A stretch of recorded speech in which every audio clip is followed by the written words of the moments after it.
Muy buenas noches, bienvenidos a una nueva edición de Justicia Social, Trabajadores en Voz Alta. Hoy hemos preparado un programa súper interesante para que ustedes disfruten tanto como nosotros. Mi nombre es Melina Varela y hago la conducción junto a Marcela Di Stefano. ¿Qué tal, Meli? ¿Cómo estás? Oh. Qué bueno el programa de la semana pasada, viste que sigue habiendo repercusiones en redes sociales, el tema de la entrevista de Narodowski, el mismo Narodowski nos agradeció, así que bueno, sí, al que no lo vio le proponemos que lo vuelva a ver. Bien, vamos a estar hoy metiéndonos en el tema números, Melina, porque la verdad el tema del presupuesto para educación, el gasto / inversión que implica todo lo que es la educación en la provincia de Buenos Aires y en Argentina también, es un tema para tratar con un economista. Así que hoy vamos a tener a Martín Tetaz, que ya está con nosotros en piso, así que en un ratito lo vamos a estar entrevistando. ¿Qué te parece? Muy bien, y antes de empezar con la entrevista, ¿qué les parece si repasamos un poquito las noticias de esta semana? Según la consultora Fiel, una familia tipo necesita 6.545 pesos para no caer en el índice de pobreza. Y es un índice que aumentó un 2,3% con respecto al mes de julio. Bien, mira, esta es una de las mediciones posibles. Otra la tiene el Observatorio de Datos Económicos y Sociales de la CGT, liderada por Hugo Moyano. En este caso es un estudio que dirige Solá.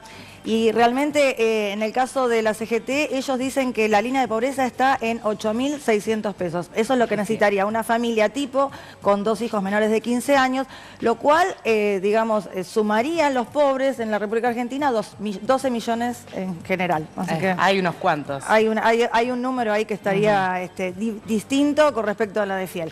Bien, estuvo esta semana Macri y Massa estuvieron en Córdoba, tras los votos de la Sota. Sí, son 9 candidatos que quedaron fuera de las PASO, que suman un total de 16 puntos súper importantes para quien pueda decidirse la presidencia en octubre, ¿no es cierto? Sí, hay que ver ese componente de votos hacia dónde va, porque vos tenés, por ejemplo, el voto de la Sota puede llegar a ser un voto peronista, alguna gente puede decir, bueno, yo perdido por perdido lo voto a Scioli, y que finalmente algunos pueden entender que es peronista. Otro dice, no, este es mi voto opositor y yo se lo voy a dar a Macri, que va a hacer fuerza en las elecciones de octubre. O si no, también puede quedarse en el mismo espacio, puede quedarse en el voto a Massa. Así que bueno, vamos a ver qué pasa con eso. Vamos a ver, son un número importante. Otra cosa importante que pasó es que hubo un allanamiento en la productora de Fernando Niembro, que tiene que ver con denuncias por contratos irregulares con el gobierno de porteño. Sí, son 21 millones de pesos que están en juego.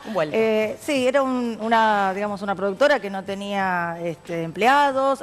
Realmente es un tema bastante importante que está impactando en la campaña. Fernando Niembro es primer candidato a diputado por el Frente Renovador, así que bueno, vamos a ver cómo esto influye en el electorado, ¿no?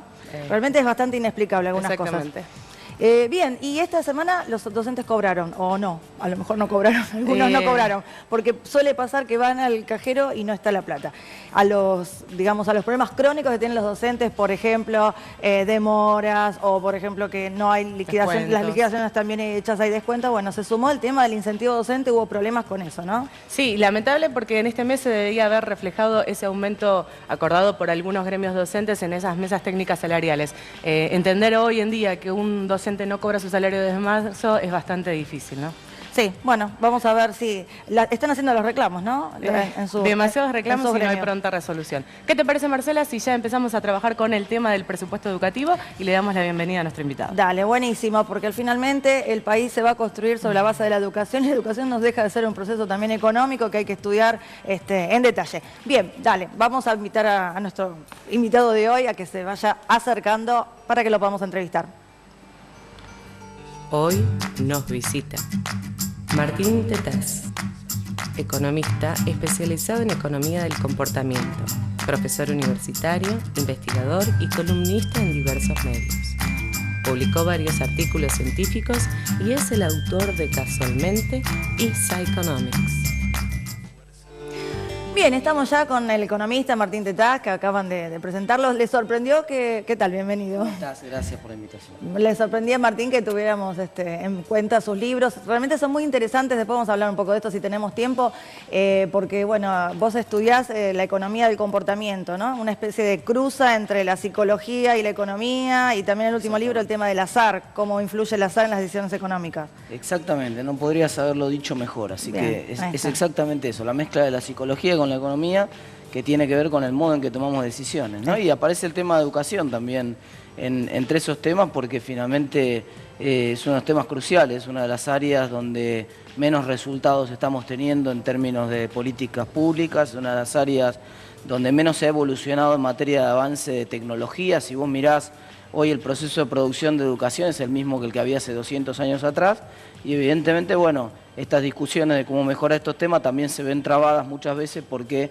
termina dominando en la discusión paritaria, en la discusión, en vez de discutir otras condiciones de trabajo o discutir el proyecto de educación, terminamos discutiendo la recomposición salarial, ¿no? Entonces, la situación inflacionaria te obliga a postergar estas discusiones importantes sobre el proyecto de educación que queremos. Es un reclamo legítimo, el reclamo salarial. Lo que pasa es que... Absolutamente legítimo, el problema es que termina dominando la paritaria, es decir, en la paritaria es la instancia que vos tenés para discutir todas las condiciones de trabajo. Las discutís, pero finalmente termina dominando, como es un tema tan importante, con el fenómeno inflacionario que hay, te va la vida en negociar el porcentaje ese. No se va tanto la vida, Martín, porque ni siquiera hubo paritaria. En provincia de Buenos Aires hubo mesas técnicas salariales, así que no se terminó de definir. Claro. En este caso, hablando, mira, de provincia de Buenos Aires, así que ya salteamos una pregunta, después voy a volver.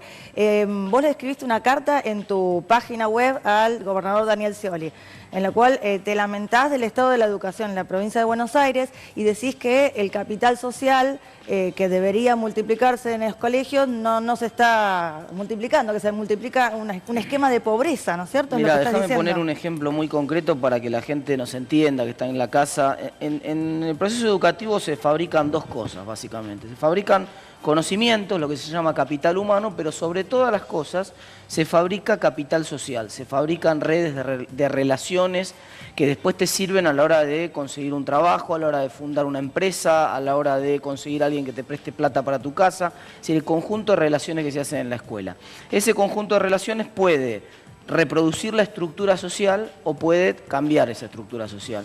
La vieja escuela pública con el guardapolvo blanco, en el cual en un banco se sentaba el hijo de un ingeniero, en el otro banco el hijo de un obrero y en el otro banco el hijo de una chica que limpiaba una casa. Permitía la movilidad social. Permitía esa movilidad social porque permitía esas oportunidades. Yo comentaba el otro día en otro medio que nos juntamos hace muy poco con unos compañeros de la escuela primaria, una chica que había ido en una escuela pública, naturalmente, una chica que había ido con nosotros, era una chica en una condición muy humilde, que estaba desempleada en ese momento, otro de los chicos de una condición socioeconómica mucho más favorecida, empresario, los padres habían sido empresarios, el empresario, el mismo chico le resolvió el problema, le consiguió un trabajo en la empresa. Entonces, eso no va a pasar nunca más en Argentina en los próximos años porque ahora se está fragmentando el sistema educativo. Entonces, la gente que puede pagar una escuela privada huye del sistema público, y huye del sistema público, lo peor del caso es que tampoco es que el sistema privado en términos de calidad sea mucho mejor. Pero bueno, huye porque evidentemente no tiene brújula, ha perdido brújula el sistema de educación público y entonces huye y se fragmenta y queda la educación pública como refugio de las clases que no tienen posibilidades económicas, de las clases más desfavorecidas. Entonces los pobres van con los pobres, los ricos, estoy caricaturizándolo a esto, ¿no? Los pobres van con los pobres, los ricos van con los ricos, se multiplica la pobreza acá y se multiplica la riqueza acá. Y lo que terminas encontrando es una sociedad mucho más fragmentada que antes, que perdió una de sus principales herramientas de igualación.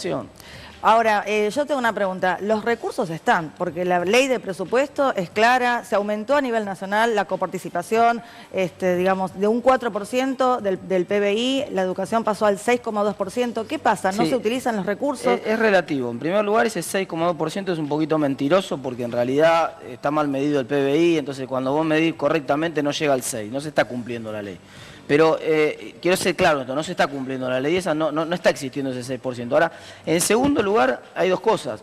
El presupuesto es así como los jueces hablan a través de sus sentencias, el presupuesto es la manifestación concreta de las políticas públicas. Entonces, vos cuando asignás el presupuesto, estás expresando, más allá del discurso, lo que realmente te interesa. Entonces, si vos mirás lo que viene haciendo la última gestión de Scioli, este era un poco lo que yo le planteaba en esa carta, en los últimos 8 años, la verdad que la asignación que más creció en la provincia fue la asignación para seguridad. El objetivo, si uno mira presupuestario, dejemos de lado el discurso, dejemos de lado el relato. Lo concreto, cuando pusieron la plata arriba de la mesa, la pusieron para más policía, para más educación, que además, peor del caso, que tampoco es el modo de resolver los problemas de seguridad. Pero bueno, eso es para otro programa. Pero Lo cierto es que apostaron presupuestariamente, sobre todo, a seguridad. En educación igual o para abajo, dependiendo del año que tomemos como comparación, y en salud claramente para abajo, en comparación del total del presupuesto que se termina dedicando a cada uno de esos rubros. Entonces, primero, la primera señal que te doy es que en términos de asignación presupuestaria, educación no es el área que a mí me importa más. El área que me importa más a mí es seguridad. Y el segundo mensaje que te doy es que pongo de ministro de Educación de la provincia de Buenos Aires una persona que no tiene ninguna formación en el área, que no está capacitada, no conoce absolutamente nada de teorías de la educación, no conoce nada del funcionamiento del sistema educativo. Entonces, claro, el resultado obviamente es el que estamos teniendo, ¿no? Ahora, los políticos gobiernan con las encuestas. Uno ya sabe que arman la agenda en base a eso. Entonces, uno que tiene que presuponer que, digamos, si lo primero está la seguridad, la gente es lo que está pidiendo antes que la educación, lamentablemente. La verdad que metiste el dedo en la llaga, porque ese es un tema realmente a mí me preocupa mucho, sobre todo porque también la gente habla con su bolsillo muchas veces, ¿no? Si vos le haces una encuesta y le preguntás a la gente, ¿a vos te preocupa la educación? Todo el mundo va a decir, sí, claro, es uno de los temas más que me preocupa. Pero cuando mete la mano en el bolsillo, en vez de comprar un libro, compra una alarma. Entonces, eso te está poniendo... le preservar la vida. Bueno, justamente. Entonces, lo que te está poniendo de manifiesto es que evidentemente hoy las prioridades... Pero, claro, el problema es que, una sociedad que está destinando un montón de recursos a cuidar que vos no me mates a mí, que yo no te mate a vos, no está produciendo. Si cuando vos ves todos los gastos que cada vez que ves un policía parado en una esquina, esa persona básicamente es una persona absolutamente improductiva. Todo bien con la policía, cuidado, no estoy diciendo con esto están ganando su pan, haciendo un trabajo, me parece bien. Pero digo, la actividad concreta de producir un servicio policial es una actividad completamente improductiva para una sociedad. En vez de eso, vos podrías estar produciendo las condiciones para que después no se produzca esa violencia, que es lo que se produce adentro del proceso educativo. Pero claro, eso no se cosecha en el corto plazo. Vos lo decías. Eso es lo que pasa, que la educación es a largo plazo. El proceso educativo es un proceso que se va a cosechar lo que se está invirtiendo hoy, probablemente en los próximos 20, 25 años.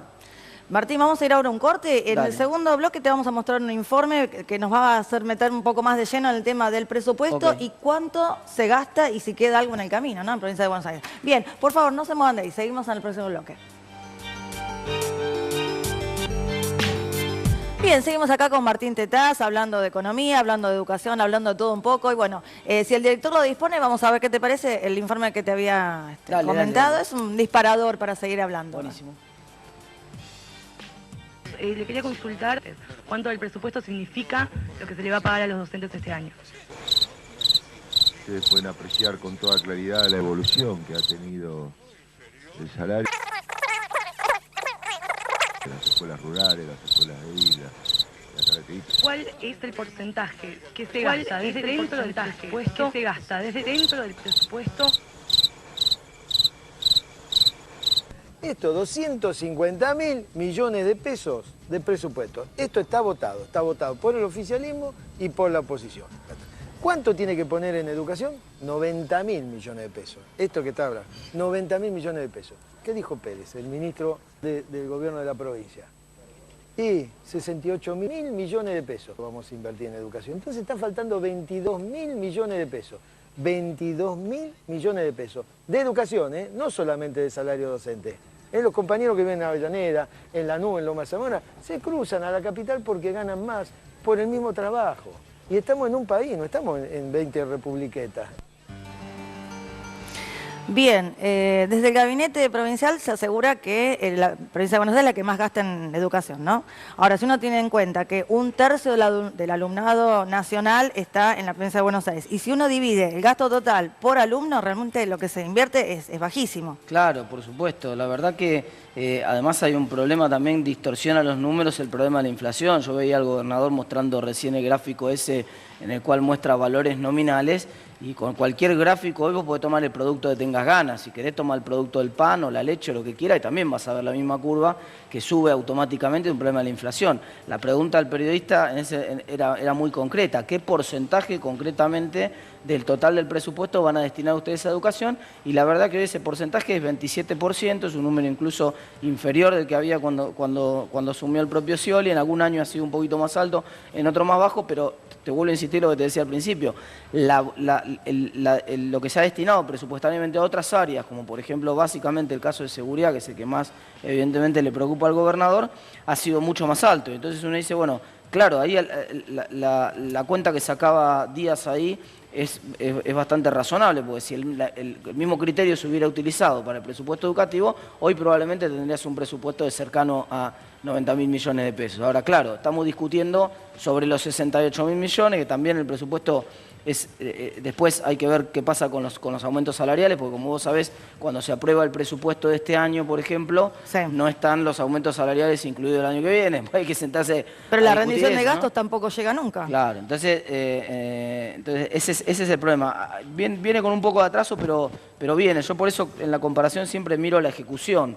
Si uno entra en Contaduría General de la provincia, mira, están en internet las ejecuciones presupuestarias, tienen un poco de atraso, pero no tiene la ejecución presupuestaria y puede mirar cuánta plata realmente le dedicaron a educación, y cuando uno mira los porcentajes de eso, el resultado concreto, para que la gente lo tenga claro, es que la verdad que el esfuerzo que vienen haciendo en relación a las otras áreas del gobierno, en algunos años disminuyó y en otros años directamente se mantuvo igual. Entonces, claramente, el objetivo no estuvo puesto en la educación y tampoco estuvo puesto en la gestión.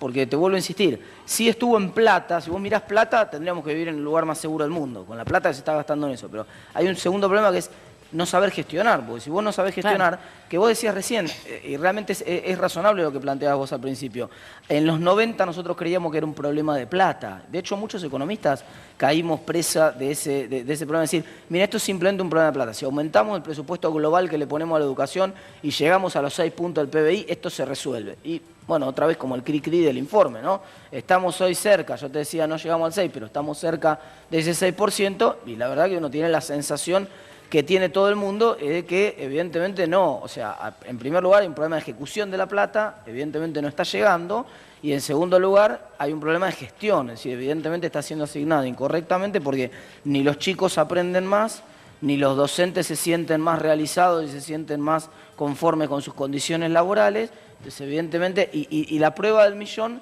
es la gente que migra. La gente que migra de un sistema público a un sistema privado, eso es lamentable. Ese es el indicador número 1 de que está fracasando en la política. Que lo mismo pasa en materia, por ejemplo, de infraestructura del transporte público, cada vez que la gente, en vez de elegir el transporte público, elige comprarse un auto porque se resigna que ya tiene que arreglarse el problema a cada uno. O sea, a mí no me gusta vivir en un mundo donde cada uno se las tiene que arreglar por la suya. Yo puedo arreglármela. Yo me puedo pagar el coche privado yo, puedo pagarle la escuela privada a mi hijo, pero yo... Terminas pagando todo el doble, porque claro, lo pagás con tus impuestos. Ok, pero además de la injusticia esa, de la doble tributación, claro, pago por un lado y por el otro lado, circunstancialmente yo quizás lo puedo hacer, porque soy un profesional, me va más o menos bien, pero muchísima gente no lo puede hacer. Entonces, eso genera la fragmentación que yo te decía, que te comentaba antes. Y esto lo que genera son las condiciones de una estratificación social que va a hacer que la Argentina de mis hijos, sin ningún lugar a duda, no tenga nada que ver con la que podemos haber ido nosotros, donde íbamos, no sé tu caso particular, pero yo fui a la escuela pública, en la primaria, en la secundaria. Íntegramente mi formación es en escuela pública. Exactamente, y no reniego absolutamente para nada, estoy orgulloso de esa escuela. Mirá, en mi casa siempre mi vieja decía que si tuviera que mandar a un chico a la escuela privada, prefería sacarlo del sistema educativo y enseñarle en mi casa para no mandarlo a la escuela. Mirá el concepto que había. Sí, sí, no, y ahora ingresar a un colegio del Estado no era fácil antes. Había que dar exámenes de ingreso bastante rigurosos. Inclusive los exámenes de ingreso. Era masivamente esa misma clase media que se educó en la educación pública, ahora cuando tiene que elegir, elige irse a la educación privada. Entonces, algunos dicen, y porque tiene plata para hacerlo. Pero ese es un argumento terrible, terrible, porque eso quiere decir que la educación pública es lo que los economistas denominamos un bien inferior, un bien de bajísima calidad. Es como que yo te observe que vos en el supermercado ahora compras Coca en vez de comprar Manaos, y disculpame por las dos marcas, y vos me digas, y lo que pasa es que ahora la gente tiene plata, entonces quiere darse un gusto. No, lo que pasa es que la Manaos es una gaseosa de una calidad malísima, o de segunda calidad, o segunda marca, como quieras llamarlo, y la gente se va a la de mejor calidad. A mí no me gusta que la educación sea eso, y además tampoco pasa en la educación universitaria, por ejemplo, que viene gestionada con otro esquema diferente, y fíjate vos que ahí no pasa lo mismo, ahí el estudiante sigue buscando la universidad pública. Sigue buscando la universidad pública. Entonces, algo está pasando, tenemos que estudiar algo. Pasan dos cosas. Primero, la gente no elige el sistema público, estamos fracasando. ¿Por qué? Segunda cosa, el sistema educativo además tampoco está funcionando, los chicos no aprenden. Lo dicen todas las pruebas, no solamente las internacionales, elegí la de PISA o elegí la de UNESCO que acaba de salir hace muy poco, dice exactamente lo mismo, y las pruebas locales también dicen lo mismo. Entonces, estamos fracasando también en lo que pasa es que se le están restando a los docentes también de recursos, de herramientas para poder controlar la disciplina del aula, poder, digamos, aspirar a una educación de calidad, porque el mismo docente se le está quitando herramientas. No puede afrontar su trabajo si desde el Estado se bajan lineamientos que van en contra de la calidad educativa. Pero además que el problema central es que el docente no tiene un norte hoy. O sea, no hay claro un proyecto y no hay claro una gestión de la escuela hoy, de la escuela pública hoy. Entonces, el docente va y hace lo que puede, es una sumatoria de esfuerzos individuales, digamos. Y bueno, en algunos casos esa sumatoria de esfuerzos individuales tienen suerte, hay un colegio tiene docentes buenos que hacen un esfuerzo y otro colegio tiene docentes que tal vez no son tan buenos y le va peor. No podemos vivir en una sociedad que dependa de eso. Lo que sí está claro es que la escuela, a lo mejor la infraestructura escolar va a fallar, porque también falta inversión en eso. Hay escuelas que realmente no tienen ni vías de acceso dignas como para que el docente pueda llegar. Eso es verdad, pero yo quiero poner el foco acá sobre la dignidad del docente, más que sobre la cuestión del establecimiento, y la dignidad está en ese esfuerzo de formación en la carrera docente y sobre las cuestiones salariales de docentes. ¿Por qué te digo? Porque vamos a hacer memoria nosotros también. Yo fui a una escuela pública que la verdad que desde el punto de vista edilicio y también dejaba mucho que desear. Nosotros en invierno tampoco teníamos estufa y era habitual, digamos, que pasáramos por ahí frío en invierno, digamos, pero había una comunidad educativa con otro criterio. Eso se está perdiendo. Vos recién tocaste un tema delicado ahí, que es la cuestión de la relación disciplinaria dentro del aula, ¿no? Es decir, ¿cuál era la visión cuando íbamos nosotros en la escuela? Bueno, el docente tenía dignidad, era reconocido. Como era reconocido por la sociedad y era reconocido por el Estado, era reconocido por los alumnos también. Narodowski decía que es legitimidad de origen. El docente tenía legitimidad de origen. Vos sabías, pero esa legitimidad de origen te tiene que bancar, digamos, el propio Estado, te tiene que bancar la propia sociedad. No nace de un repollo esa legitimidad. Entonces, ahora el docente la verdad que siente que está a la defensiva, tiene que dar explicaciones cada vez que quiere sancionar a alguien o cada vez que quiere desaprobar a un alumno, tiene que estar dando explicaciones de por qué lo está haciendo. Y bueno, los resultados son los que están a la vista. Bueno, Martín, te agradecemos muchísimo esta charla. La verdad que no sé qué te pareció a vos, pero estuvimos por lo menos tratando los temas que nos interesan, que tienen que ver con la economía y con la educación. Así que gracias. Gracias a ustedes por la invitación. La verdad que yo creo que esa es la discusión de fondo más importante en Argentina. Lamentablemente, por distintas circunstancias, estamos discutiendo si sube el dólar, si baja el dólar, qué va a pasar el 10 de diciembre. Y me parece que el gran debate de fondo que se está perdiendo de vista es qué vamos a hacer con la educación. Sí, esperemos que esté más presente en las campañas. Bien, y como es el 11 de septiembre, el viernes, vamos a esperar que Meli nos va a decir unas cosas. Muchísimas gracias, Marce. Qué interesante entrevista. La verdad que hemos aprendido un montón y con un montón de conceptos que estamos totalmente de acuerdo. Como bien dijiste, el 11 de septiembre es el Día del Maestro. Es una figura muy importante en la sociedad porque nos acompaña en el camino desde que somos chiquititos en el jardín de infantes hasta la adultez, hasta donde decidimos estudiar la carrera terciaria o la carrera universitaria. Así que para ellos en este día especial preparamos un mensaje, pero antes nos vamos a despedir. No se olviden que nos pueden seguir a través de las redes sociales, a través de nuestra fanpage o nuestro Twitter y nuestro canal de YouTube, donde ustedes pueden volver a ver cada uno de los informes que preparamos. Nos vemos el próximo miércoles por la pantalla de QM Noticias. Ellas me enseñaron a vencer mis miedos, a compartir, a vencer obstáculos, a defender mis derechos, a decir la verdad y a creer en mí, a cumplir con mis deberes. Los docentes son héroes que libran batallas cotidianas para conseguir un futuro distinto. Son sembradores de utopías. Son quienes propagan e inculcan los ideales de justicia social, progreso y democracia. La docencia es una profesión de esperanza y transformación. ¡Feliz día!